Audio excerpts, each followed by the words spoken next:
संसार में जितना भी अंधविश्वास, जितना भी पाखंड, जितने भी ढोंगी साधु संत बाबा, ये सब इनका जो दुकानें चल रही हैं, ये जितना तांडव सारे जगत में मिथ्यात्व का हो रहा है और लोगों को, विचारों को समझ लो एक प्रकार से ठगा जा रहा है, मूर्ख बनाया जा रहा है धर्म के नाम पर। उन सब की जड़ में जाकर अपन अगर विचार करें, देखें, तो आचार्य भगवंत ज्ञानी जन कहते हैं कि एकमात्र अज्ञान ही इसका मूल कारण है। इस संसार में अनंत अनंत जीव हैं और उसमें भी अपन अनंत अनंत जीव में से केवल मनुष्य जो जीव है उनकी चर्चा करते हैं। तो अभी अपन भारत देश में या पूरे विश्व में देखें तो जो लगभग 8 अरब पॉपुलेशन है, उन सब में अगर आप और हम थोड़ा भी पढ़ते लिखते हैं, समझते हैं, तो देखते हैं तो कितने प्रकार का अंधविश्वास फैला हुआ है। और इसके लिए गवर्नमेंट भी, बड़े बड़े दार्शनिक, बड़े बड़े चिंतक समय समय पर समझाते रहते हैं कि भाई कोई अच्छा बुरा करने वाला नहीं है, अगर पढ़ोगे लिखोगे तो बढ़िया नंबर से पास होगे, कोई भगवान को नारियल चढ़ाने से पास नहीं होते। समझ में आया? सब बड़े बड़े, देखो आप सब, कोई डॉक्टर भी हो, कोई इंजीनियर हो, कोई ऑफिसर हो, कोई कलेक्टर हो, सब दुनिया में जितने भी पढ़े लिखे लोग हैं वे सब ये बात समझते हैं कि पढ़ने लिखने से पास होते हैं, किसी के आशीर्वाद से पास नहीं होते। ऐसे ही जो कुछ भी हमारे शरीर में रोग आते हैं, दुख तकलीफ आते हैं, कोई संयोग वियोग, वास्तव में उनमें कोई किसी भी प्रकार के जादू तंत्र मंत्र कोई काम नहीं करता। लेकिन फिर भी इस जगत में अपन रोज देखते हैं कि मिथ्यात्व बढ़ता ही चला जाता है, अज्ञान बढ़ता ही चला जाता है। अनपढ़ बाबा पढ़े लिखों पे राज कर रहे हैं। समझे? वे अनपढ़ हैं, वे खुद 5 क्लास नहीं पढ़े और उनके पास अच्छे अच्छे इंजीनियर डॉक्टर बैठे हुए हैं, वे तंत्र मंत्र करवा रहे हैं। क्योंकि भगवान के नाम पर दुकान चलाना दुनिया में सबसे ज़्यादा आसान है। क्योंकि भगवान कभी आके कुछ कहते नहीं कि ये झूठ बोल रहा है, और जो मर गया वो भी लौट के नहीं आता बताने के लिए कि ये सब झूठ है। जो गया सो गया, बात खत्म हो गई। तो सारे जगत में अगर गहराई से देखे तो ये सारे जगत में अज्ञान फैला हुआ है और बेचारे लोगों को बाकी के क्षेत्रों में तो ज्ञान हो जाता है, लेकिन धर्म के क्षेत्र में हर कोई अज्ञानी बना रहना पसंद करता है। यहाँ तक कि आप अच्छे खासे डॉक्टर हो, इंजीनियर हो, लेकिन आपको एक गृह प्रवेश कराना है तो उसके लिए आप एक पंडित ढूंढते फिरोगे, और वो पंडित टीका छाप, लोटा छाप, कोई सा भी छाप हो। समझ में आया? पंडित जी चलो हमारे घर। और हम पता धर्म के क्षेत्र में ऐसे बुद्धू राम बन जाते हैं कि जैसे हम बिल्कुल मंगल ग्रह से आए हो। पंडित जी सरसों कितनी लेनी, हल्दी 2 लेनी कि 3 लेनी, कलश में हम पहले डालें के बाद में डालें, इसमें पंडित जी लौंग डाल सकते हैं क्या? है पंडित जी इसमें हम धागा, वो रक्षा सूत्र बांधे, कितनी गांठ बांधे, 3 कि 2? सोचो, हम इतने पढ़ लिख के हम कैसे लोग हैं? हम इतनी भी बुद्धि नहीं लगाते कि यार क्या रखा इन बातों में। अपन मुहूर्त दिखवाते फिरते हैं। समझ में आया? और भगवान महावीर अमावस के दिन मोक्ष चले गए तो अभी समझ में नहीं आई कि जो मुहूर्त कुछ नहीं होता। लेकिन अपन तो चूंकि बाकी अपन सब जगह समझदार है, कहीं पर भी आप बुद्धू नहीं बनते। केवल ये सारी दुनिया, चाहे वो किसी भी जाति पंथ संप्रदाय की बात हो, खाली जैनियों की बात नहीं हो, चाहे हिंदू हो, चाहे मुसलमान हो, चाहे जैन हो, चाहे ईसा हो, कोई भी हो, धर्म के क्षेत्र में हर आदमी आंख बंद कर लेता है और वो जो भी उसके धर्म में गुरुजी महाराज हैं, पंडित हैं, या जो भी हैं, धर्म गुरु है, बस उनकी शरण में जाके वो गुरुजी जो कहेंगे वो आंख बंद करके मान लेता है।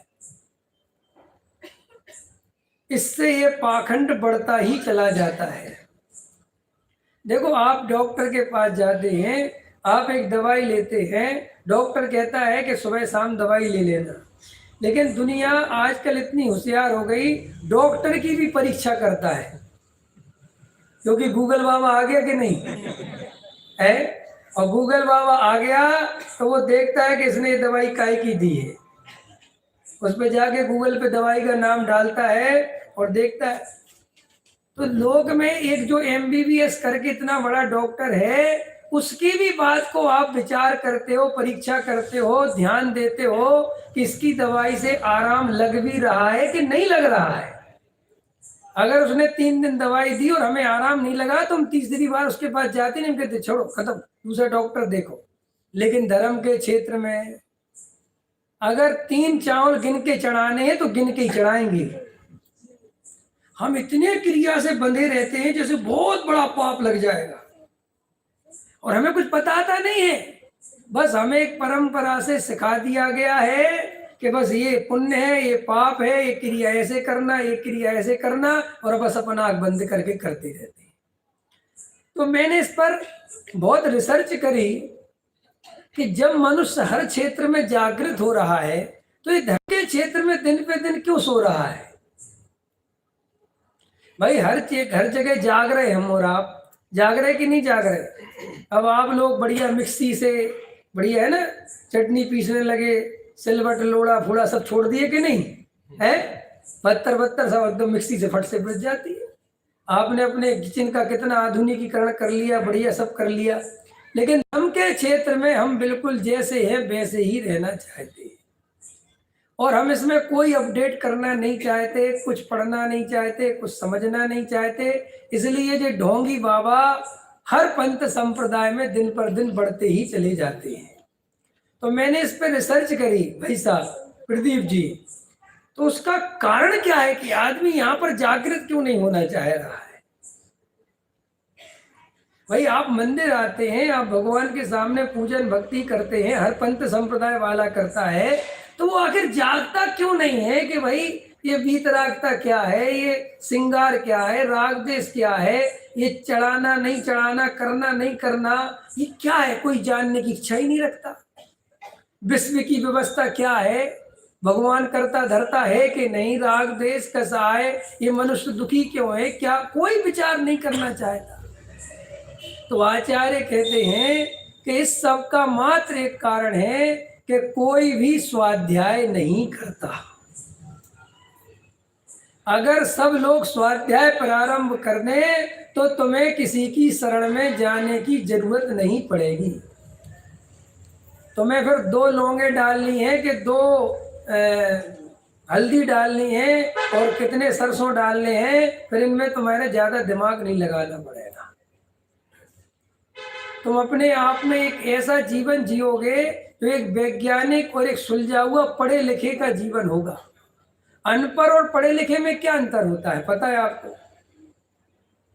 सोचो, आप पढ़े लिखे और अनपढ़ में क्या अंतर होता है? अनपढ़ वो होता है जो हर बात पूछ पूछ के करता है जबकि वहां लिखा होता है,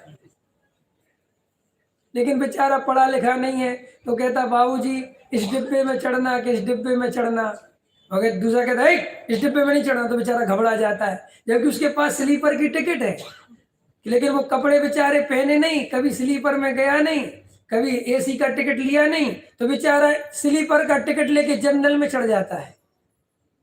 देखा आपने कभी ऐसी घटना?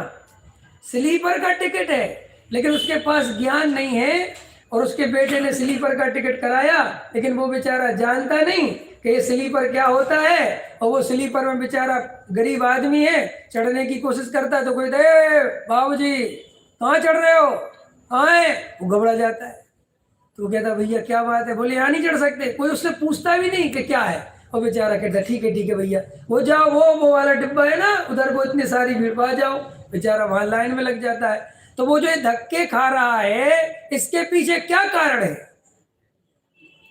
एक बस अज्ञान, कि उसे बेचारे को ये पता नहीं है कि उसके पास स्लीपर की टिकट है, उसकी सीट रिजर्व है, उसे धक्के खाने की जरूरत नहीं है। बराबर है? समझ में आया? इतनी सी बात अगर उसे समझ में आ जाए तो वो कितना धक्का खाने से बच जाए। ऐसे ही हम धर्म के क्षेत्र में स्वाध्याय नहीं करने के कारण हम गुरुओं के चक्कर लगाते रहते हैं, उनसे आशीर्वाद मांगते रहते हैं, हे गुरुजी हमारा भला कर दो, हमारी दुकान चलवा दो, एक बार आपके पैर पड़ जाए तो मेरी दुकान दुगनी चलने लग जाए। ये सब काय का कारण है? एकमात्र बेचारे को अज्ञान ये है, उसे ये पता नहीं है कि एक द्रव्य दूसरे द्रव्य का करता धरता नहीं है। इसलिए वीतरागी धर्म में जन्म लेकर भी बेचारा अज्ञानी बनके भीड़ों के चक्कर, देवी देवताओं के चक्कर संसार में घूमता रहता है। तो इन सब के पीछे क्या कारण है? एकमात्र स्वाध्याय नहीं होना।